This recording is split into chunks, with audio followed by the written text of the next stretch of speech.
Hello everyone, this is a ferret for no reason. Not for no reason. They're adorable. That's every reason you need.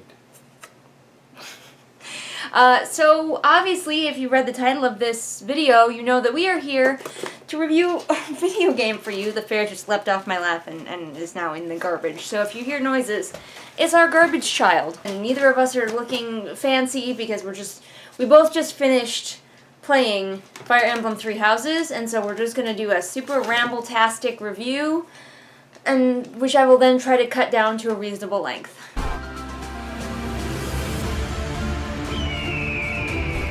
Still, we have no choice but to eliminate those who cling to unreasonable ideas of justice. Someone must put a stop to this cycle of the strong trampling the weak. The way I'm thinking about structuring this is like good thing, bad thing, good thing, bad thing, until we run out of stuff. We're going to try to avoid spoilers, I think.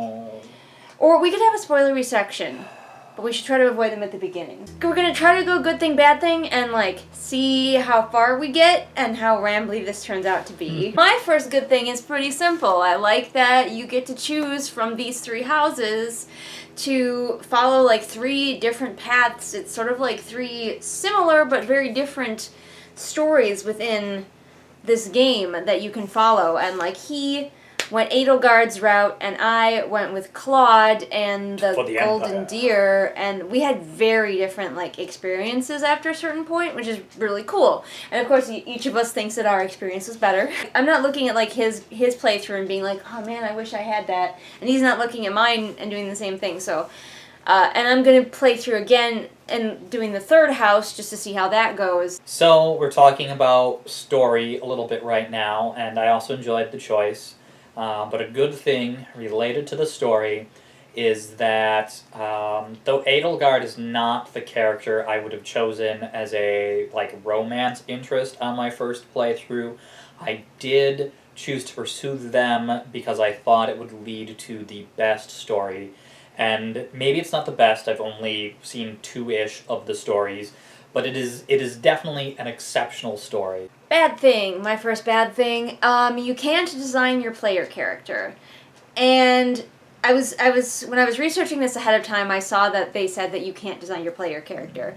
And the reason that was given in like this article that I was reading is because your character is like a certain person within the world and they're very special, and so they have to look a certain way. Which is bullshit. Like, there's no reason within this game, except for, like, one cosmetic thing where your hair changes color partway through, and maybe some people would be mad that the game forced them to change their hair color.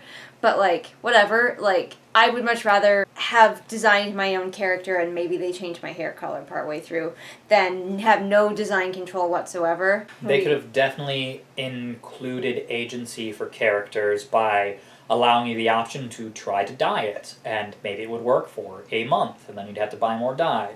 And you'd have agency, and you could cover it up, and you could keep the storyline purposes, and then you wouldn't feel like hurt by being forced to change your character's hair color.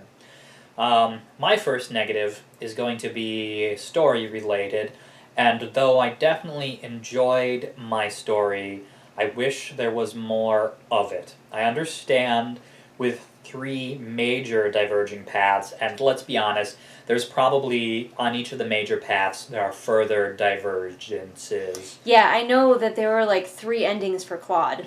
There is a lot of work, but there just seemed to be things missing. It's 2 chapters or parts. I really think it should be 4 or 3 and a short prologue. You start as a mercenary, you should have time to develop that in your relationship with your father beforehand. Yeah, because otherwise it's like, why am I a mercenary? My second good thing, I guess I'm just going to say the characters. I really liked all of the characters in my house. My name is Claude Von Regan, house leader of the Golden Deer. And per regional tradition, our expertise is archery. Piqued your interest, have I? Even the ones that start out kind of despicable, they kind of grow as you get to know them, and this isn't really a spoiler because this has been all over the promotional material. There's a 5-year jump at one point in the game, and like so characters come back and they're like they've changed and they've grown and they have like stuff that happened to them in between, and I really I don't know how I can be more attached. Like in my playthrough that I'm going to do now. I have no idea how I'm ever going to be as attached to the characters in the house I'm going into as I was to the characters of the Golden Deer house, because, man, I love all those guys. I was not as loyal to a single house because I recruited over half of the Golden Deer. Golden Deer, best house. He took all my people. Two, I think I took 2 from the the Blue Lions. My good things is though that there were many opportunities for me. Like, I'm basically repeating Julian's good thing. I enjoyed the characters I had. My name is Edelgard von Hresfeld, house leader of the Black Eagles.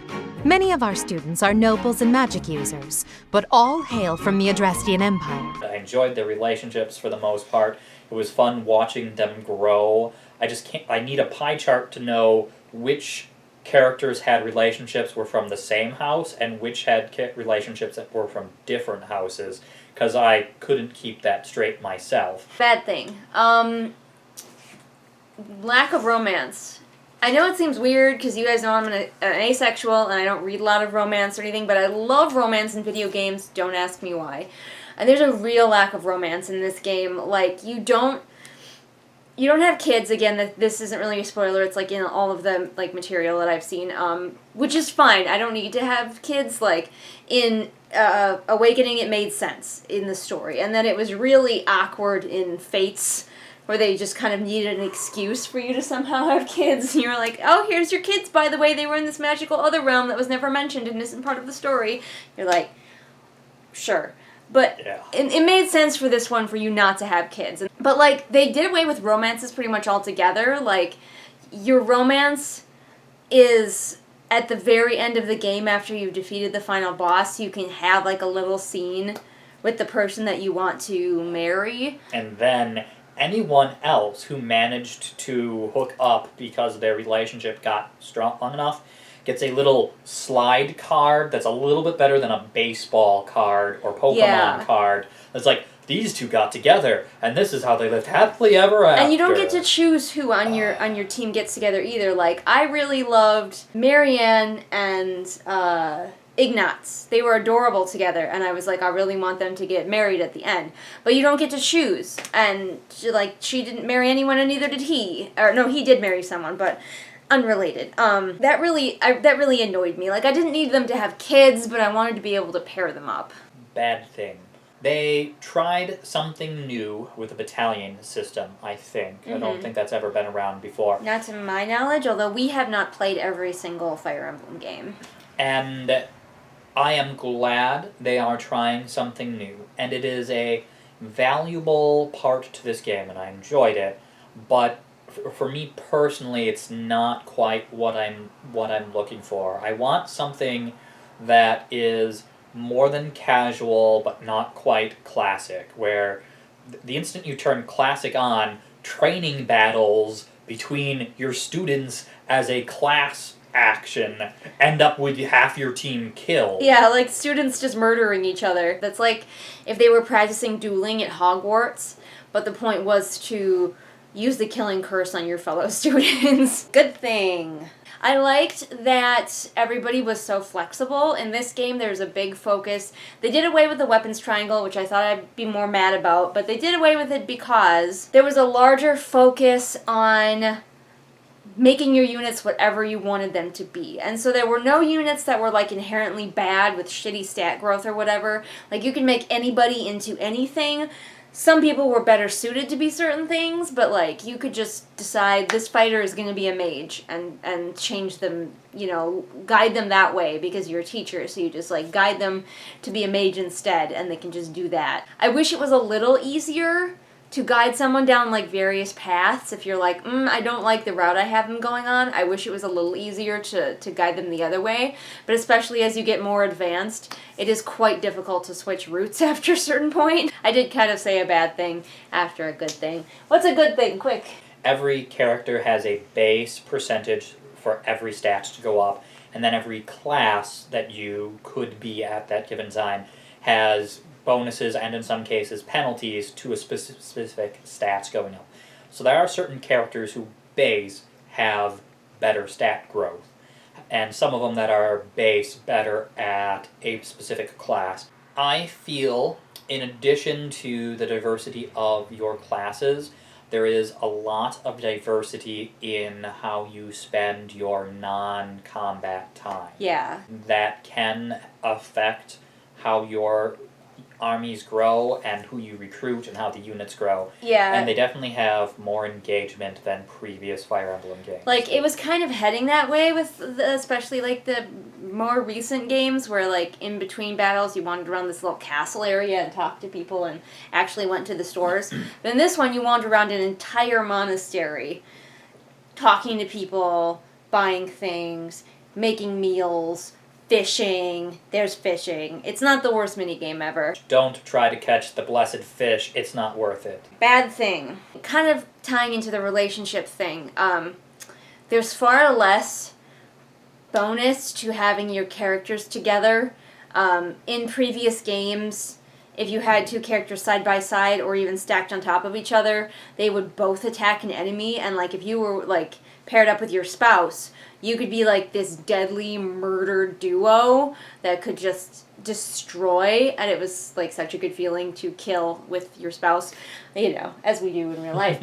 And in this game, you can have these things called adjutants, which is kind of like stacking two units on top of each other, but they really don't, it really isn't the same. Like occasionally they might jump in and hit the enemy, but they really don't very often, and it's just kind of to like a way to drag extra people into the battle, kind of.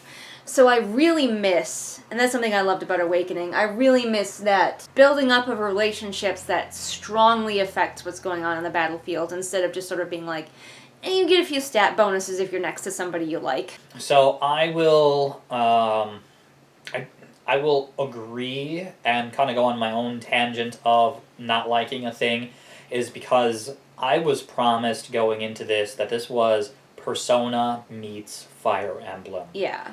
And that it is not. Though the story, overall story, is good, a lot of the individual character moments are shallow still, and you don't see it played out. This is Fire Emblem Goes to School, not meets Persona. Persona's a really trippy and awesome game, though. Like, seriously, play Persona. Pick any of them up. The newer ones probably have aged better, but they're all still fun. They're all still good. I like that the casual thing is still here. I like to be able to play where you don't lose units if they die on the field. Call me a scrub all you want. I don't care. I am an adult with a busy life. I don't have time to play through a map 87 times because you guys, I am obsessed with keeping everyone alive. When I would play the older Fire Emblem games, they took me like a year to finish because I would have to redo every battle meticulously, moving my characters because I could not let them die. So I am really glad, for the sake of my gaming completionist side, that this game allows me to toggle that on. My good thing is another mechanical choice they made in the battle system, and that is they incorporate in a mini rewind feature. There is a limited number of uses in a battle, but if you misclick, you don't have to reload the battle. You can just rewind a click. Or if you think like, hey, this unit can definitely handle that, and then the enemy's turn, you realize, oh, they cannot. You can just rewind it and not put them in that spot. My bad thing is, after all of these years, that Fire Emblem has not figured out a better AI than your unit is 1 hex away from my max movement effective range, so now I will engage you, as an AI control system. They really need to come up, like, their only trick for how do we make this harder for somebody is to make units appear out of nowhere. Which is always, that's a classic Fire Emblem thing. They've done this game so many times. I understand they're used to be limited in size, that it might have been a little bit hard initially, but by now you think they would have come up with some better AI that could make standard battles a little bit more challenging. Next bad thing. What is my next bad thing, Avi? What is it? Oh. Not enough ferrets in the game. Serious lack of ferrets. Didn't see a single ferret. You could go into the animals right now. your first experience wandering through the school, the Abbey? Yeah. I mean, that's kind of a minor one, but you can't pet any of the dogs or cats. There are so many animals in this, peopling this game, and you can't pet a ding-dang one of them. Cannot interact with a single animal. Very horse, distressing. Cat, dog, or otherwise, and they're everywhere. Yeah, what? Speaking of cats and dogs, here's a bad thing. I think Abby just pooped over there. There are no beast units in this game, and I miss them. I wanted some dragons or something. Like, some beast units I'm kind of like, okay, we're stretching. Like that one, I love Awakening, but the rabbit girl, I'm just like, what? This game totally could have had beast units, though. It was set up in such a way, story-wise, the beast units of a certain kind would have made so much sense, and they didn't have any. So it really, while I enjoy the customization of all of these units, it did feel like the unit pool that we could turn people into was a lot more limited. And it felt kind of restricted, and no new ones ever showed up. I thought that once we got to Chapter 3, some new options were going to show up for units, and it didn't. It just stayed very static. So... Are we going to get into spoiler territory now? Do you want to? I guess spoilers from beyond this point. Good thing spoiler. My ending was super awesome and definitely the best. Very sad he beat it while I wasn't home. I wanted to see it. But I went the Edelgard route, and I stayed true to Edelgard throughout because I wanted to see that story. And at the end of the final battle, we get this amazing cinematic together. My ending with Claude was okay. See? It suited our personalities, but I wish I had seen his. Somebody beat the game while I was at work. I had a sickness. Yeah, the sickness was playing too much Fire Emblem. So I didn't get to see his ending to compare it to mine. My ending with Claude was also very cute and very fitting to our personalities and the relationship that my character and Claude had. Claude is, he's like the trickster one. I guess if we want to talk about it, I really liked the Golden Deer. They're sort of the Hufflepuff house, but one of the things... The Hufflepuffs, if Loki was in charge. If Loki was in charge. So Claude's whole MO is he's like the trickster, and he frequently talks about poisoning people, which, okay, Claude. But I like that, these are all noble houses, or mostly noble houses that are here to be trained to become knights and warriors and leaders. And Claude's house has the most non-nobles of any of the houses, and most of his people are, merchants' children. They're, noble adjacent, but not nobles themselves, and they're mostly here to become knights. And I really liked that in the Golden Deer side of things. I think the Golden Deer, at least the route that I took, I don't know how I took it, but the route that I took could have stood to be a little bit more choice-based, because he had to make some serious choices, and I didn't. It just seemed to kind of flow along. Maybe I made a choice I didn't realize I was making. I might say I haven't seen his ending. I might say that his ending was better than my ending, but I think that my house was more fleshed out and real people feeling. We felt like a band of misfit friends. We wanted to be there because we liked each other than his. Yes, that is 100% true. Spoilery thing I didn't like, and I'm going to go a little bit more into your beast mode thing, because so many times in past games they use the trope of the beast people being the underclassed and suppressed minority. And they've oftentimes done it heavy-handedly and poorly. And this would have been a time to include them. Crest users in this game are the nobility, and crest users in this game can turn into evil beasts. And you could have it that crest users who are in control of their powers could turn into good beasts. One of the characters in my house has a beast crest. Yeah, he stole her. Has a beast crest, and there's a whole battle storyline with her that involves a member of her family having turned into a beast, and I thought, oh, we're going to have one beast person at least. It's going to be Marianne. But no, that wasn't used at all. There's a couple of story scenes, when you get knocked out and you lose the little goddess chick, and even the 5-year jump, that don't feel as impactful as they should. In my version, in my playthrough, the monastery was destroyed. But then we all went back there to the ruin of the monastery. We routed some bandits, and then we rebuilt it exactly the same as it was, and there was like barely any rubble, and like wandering around the monastery, everything looked the same and was fine, and that really bothered me. Like, after the 5-year jump, why even have a 5-year jump if all you're gonna change is the character's appearances? I mean, Claude got a sexy beard, I was all about it, but after the 5-year gap, I felt like things should change. And you definitely... And they didn't.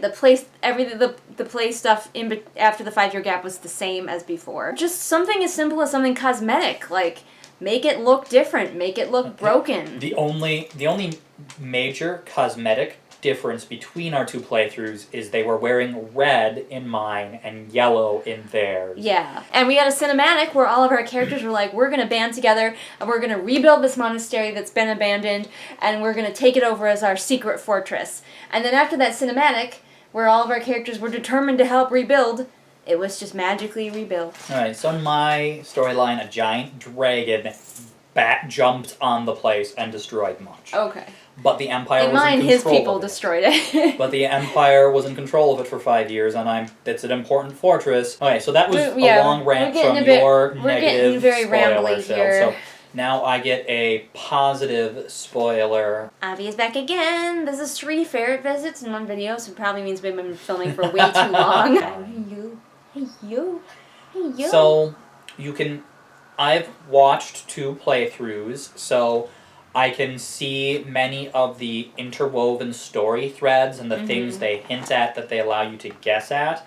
And they definitely do a good job of weaving a greater mystery that you have a good picture of and understanding of in a single playthrough, but will still provide some satisfaction in later playthroughs. The dialogue was hit or miss. I was never as engaged with any of the dialogue as I would be in, say, a BioWare game or something. I liked the differences within our games. Like, once we hit... Like, the beginning of the game is kind of the same, but once you hit the 5-year gap, the story is very different. Like, in my version, his people were the bad guys. They do a good job of, when you're part of the side, of portraying everyone as a human being with human motives. Similar to how we were talking about this was supposed to be Fire Emblem meets Persona, I was rather disappointed in a lot of like the dialogue, and the main character just has this blank-ass stare, and they try to explain it in-game, but you know it's just because they couldn't be bothered to give her face animations. And it's like, if you had to give me a character that looks the way that you want it to look, could you at least have made her emote sometimes? And like, I wish that they had given her a voice, because like, she's too much of a blank slate. She's blank, she's boring, she's like almost not the main character. Like, the head of your house is almost the main character, so Claude for me, Edelgard for him. And you're just like, you're an also-ran, and everybody keeps telling you you're so important, but like, prove it, you know? Like, everything's voice acted, which is great, but your character doesn't have a voice. And I wish they had given her one, like in Dragon Age or Mass Effect, where you pick a dialogue option and then your character says what you chose. So we're kind of running out of stuff, so we're just going to end it before we just keep finding things to ramble about. I mean, we're not the rest of time. running out of stuff. We could talk about this ramble game. about it, but we're running out of significant concise things. Concise things. All 5 of you who are still here, thank you. This is not usually the kind of video my viewers go for. As we close out, let's close out with our favorite character. It's really tempting to say Claude, because Claude is bae. Claude is like the best dude. I love him. He's so complex. So, out of the female characters, out of the ones I recruited, there are 3 students that epitomize 3 core tropes that I am always fall prey to. One is Bernadette, which is the shy, innocent, bashful one who learns to be confident and strong. One is the I'm a confident and strong badass all the way, which is Leone. Oh, Leone. I love Leone too. Edelgard is, but they don't have the heart of gold that Leone does. Even though Edelgard is they understand the sacrifices they're making. And then the other is Lysithea, who is the traumatic past, but I will overcome it and find better values. My favorite is going to be Hilbert for introducing me to a new, unique spin on a trope. It's like Edelgard knows there are sacrifices they must make to achieve their end, and Hubert's like, don't worry about it, don't do evil things. If your carpet in your throne room is red, it is from the blood that's dripping from my sword. I'll do all the evil underhanded thing. This guy who's like, yeah, I will murder people, knows murder is bad, and knows what other things are bad as well, and when there are people on the team or that they're interacting with who are like, dude, creepy motherfucker, that's my personal space, please leave it alone, he's like, oh, I'm sorry, I'll take a step back and I'll respect your personal space. So he'll murder the fuck out of you, but if you tell him, like, I feel uncomfortable, he will completely respect you. So, and that is something that I've never seen before. Alright, and we're gonna stop now, because this video is probably, like, super long and no one's gonna watch it. If you watch all the way through, I appreciate you. I hope you got something from this. If you play Fire Emblem yourself, you should definitely check this game out, and if you do, feel free to post your comments when you agree with us, or what you disagree, or your own thoughts comment below and let us know that we're not alone in our love of Fire Emblem. If you've got a channel of your own, we'll promise to watch your video. Yeah, like link us to your review. Whatever, watch it. We'll watch it. I do have a few other videos that are about video games, mostly BioWare games. Because they're better. But mostly I do things about books and writing, so if that also interests you. But there are very many geeky videos here on this channel as well, so feel free to wander about and check those out. I have a Patreon where you can support me monetarily if you liked what you saw here and you were like, damn, I want to give that woman some money. That's how you do it. That was great, wasn't it? Was stupendous. Yeah. All the links to my social media are in the doobly-doo for ease of your clicking, and we will see you again next time with whatever the frick-a-frack we feel like doing next time. On the casual couch. On the casual couch. You ready to do the goodbye thing? Bye! Hey everyone, it's that time again. Time to shout out my patrons. Lennox, Amanda, Thelia, Jenny, Joseph, Kim, Lisa, Sabby Panda, Sam, Sarah, Savvy, and Scribbling Cat. Thank you all so much for being my patrons. You guys rock.